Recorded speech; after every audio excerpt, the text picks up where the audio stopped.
पाकिस्तान से एक और बड़ी खबर सामने आई है। बड़ी खबर ये कि और कराची से इस वक्त की बड़ी खबर सामने आ चुकी है। कराची से ब्रेकिंग न्यूज इस वक्त सामने है। तुर्की का कार्गो शिप कराची पहुंचा है। जिस बात का जिक्र थोड़ी देर पहले हो रहा था कि वैश्विक पटल पर कोई पाकिस्तान के साथ नहीं, लेकिन तुर्की संभवतः सहायता कर सकता है। ये हथियारों की सप्लाई की आशंका है।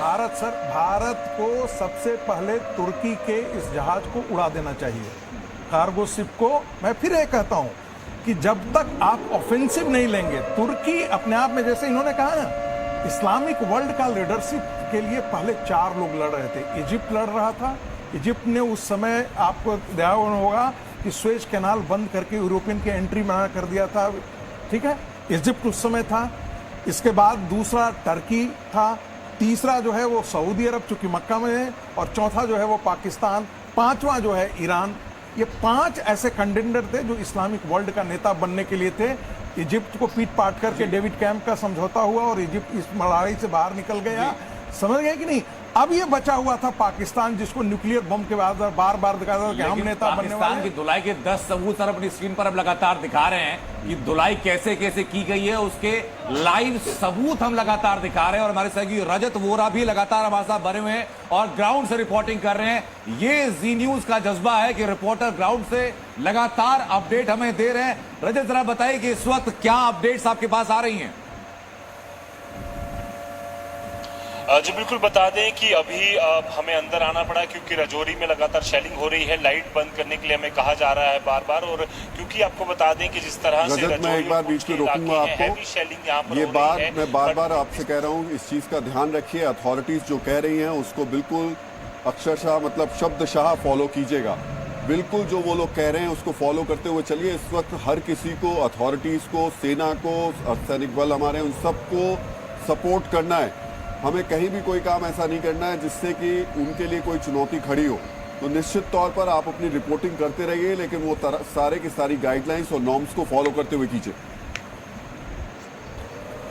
बताइए। जी बिल्कुल राहुल सर, क्योंकि जी बिल्कुल, इससे किसी और के लिए स्थिति खराब ना हो, इसलिए हमने यहाँ पर डिसीजन लिया कि हम अंदर से ही रिपोर्टिंग करते रहेंगे। बट देर रात तक जो भी अपडेट होगा वो पूरी तरह से हम देते रहेंगे। साफ तौर पर आपको बता दें कि राजौरी और पुंछ में हैवी शेलिंग जो है वो हो रही है, पर ये शेलिंग भारत की तरफ से भी यहाँ पर की जा रही है। बड़े पैमाने पर जो गोले हैं वो पाकिस्तान की तरफ दागे जा रहे हैं। एक तरफ BSF ने यहाँ पर जो सांबा सेक्टर में यहाँ पर कोशिश की गई घुसपैठ की, बताया जा रहा है कि मल्टीपल टेररिस्ट जो है वहाँ से घुसपैठ करने की कोशिश कर रहे थे, जिन्हें यहाँ पर न्यूट्रलाइज किया गया है। और उसके बाद अब पाकिस्तान ने राजौरी और पुंछ में हैवी शेलिंग की, जिसका जवाब भारतीय सेना लगातार दे रही है। कई सारी पोस्टें यहाँ पर पाकिस्तानी सेना की उड़ाई गई हैं।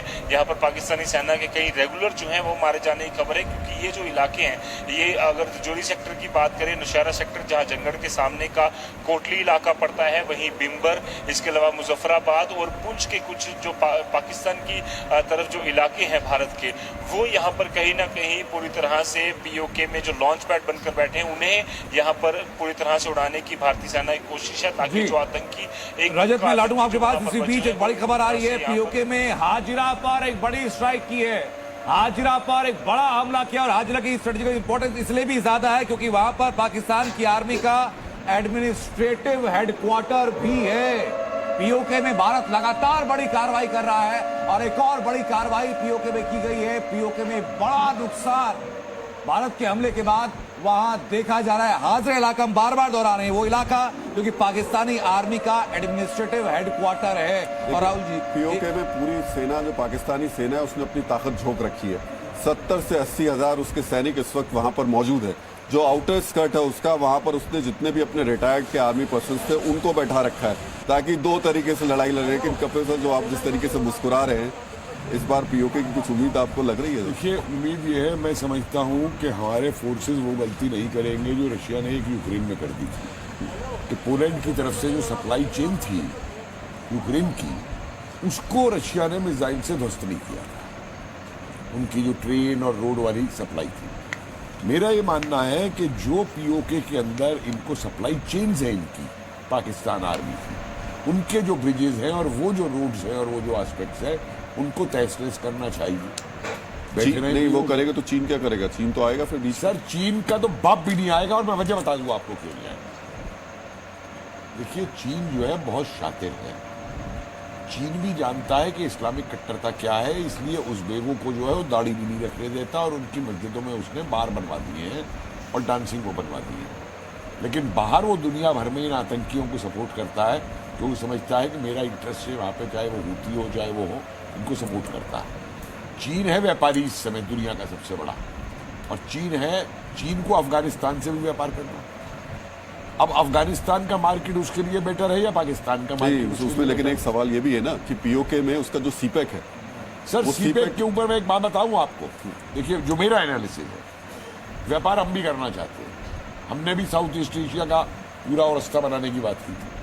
चीन को अगर ये हो जाए कि भाई अगर ठीक है बलूचिस्तान आज़ाद भी हो जाए, वहाँ बलूच की सरकार हो जाए, लेकिन मेरा व्यापार उधर से होता रहे, वो करता रहे, तो चीन कुछ नहीं बोलेगा। जो कह रहे हैं राहुल जी, उसमें बड़ी महत्वपूर्ण बात है। जो वन बेल्ट वन रोड जो है वो सिर्फ इसलिए नहीं बना रहा है कि वो ट्रेड अपना वहाँ तक पहुँचाए। वो जो अमेरिका का जो डोमिनेंस है वेस्ट एशिया के अंदर या जो सेंट्रल एशिया के अंदर, या आप देख रहे हैं अफ्रीकन कंट्री के अंदर, वो चाहता है कि अमेरिका के साथ स्ट्रेटेजिक तौर पे कम्पीट करने के लिए। और मुझे लगता है कि थोड़ा सा आपके भी बात में दम है, मैं दोनों के बीच में बैलेंस कर रहा हूँ कि ऐसी स्थिति में अमेरिकन इंटरवेंशन भी होगा।